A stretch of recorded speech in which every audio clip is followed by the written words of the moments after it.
Paper plates हमारे जीवन का एक अहम हिस्सा बन चुकी हैं, खासकर तब जब बात आती है इवेंट्स, पार्टीज, पिकनिक या किसी भी खास अवसर की। इनकी सबसे बड़ी खासियत ये है कि ये न केवल हल्की, उपयोग में आसान और सस्ती होती हैं, बल्कि प्लास्टिक के मुकाबले पेपर प्लेट्स एक बेहतरीन विकल्प बन चुके हैं, क्योंकि ये इको फ्रेंडली और बायोडिग्रेडेबल होती हैं, जो हमारी धरती के लिए फायदेमंद है। पेपर प्लेट्स केवल सुविधाजनक नहीं है, बल्कि फैशनेबल भी हो गई हैं। एक तरफ जहां सफेद साधारण पेपर प्लेट्स का इस्तेमाल होता है, वहीं दूसरी तरफ रंग बिरंगे और डिजाइन किए गए पेपर प्लेट्स भी उपलब्ध हैं, जो किसी भी इवेंट या पार्टी के लिए परफेक्ट होते हैं। पेपर प्लेट बनाने के लिए आपको रॉ मटेरियल्स में पेपर रोल्स, ग्लू और पैकेजिंग मटेरियल की आवश्यकता होगी। प्रोसेस: सबसे पहले आपको हाई क्वालिटी रॉ मटेरियल्स की आवश्यकता होती है। आप दो प्रकार से पेपर प्लेट बना सकते हैं, क्रैंक मशीन और हाइड्रोलिक मशीन से। क्रैंक मशीन में प्लेट कागज में नॉर्मली क्रैंक लगा दिया जाता है, जिसके बाद डाइंग की जाती है और आपका प्रोडक्ट बनता रहता है।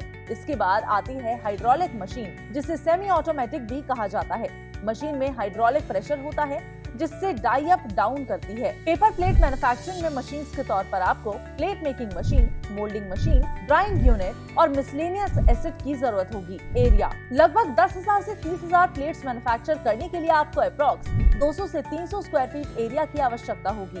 मैन पावर: अराउंड 4 से 5 मैन पावर के साथ आप इस बिजनेस को आसानी से शुरू कर सकते हैं। इलेक्ट्रिसिटी: अप्रॉक्स 3 से 4 किलोवाट इलेक्ट्रिसिटी की मदद से आप पेपर प्लेट मैन्युफैक्चरिंग बिजनेस का आगमन कर सकते हैं। अब बढ़ते हैं इस बिजनेस के सबसे अहम एस्पेक्ट यानी कि इन्वेस्टमेंट की तरफ। तो इसके लिए आपको लगभग 3 से 3.5 लाख फिक्स कैपिटल और 1.5 से 2 लाख वर्किंग कैपिटल की रिक्वायरमेंट होगी। इस बिजनेस को शुरू करने के लिए आपको लाइसेंसेस और रजिस्ट्रेशन के तौर पर जीएसटी रजिस्ट्रेशन, उद्यम रजिस्ट्रेशन और ट्रेडमार्क की जरूरत होगी।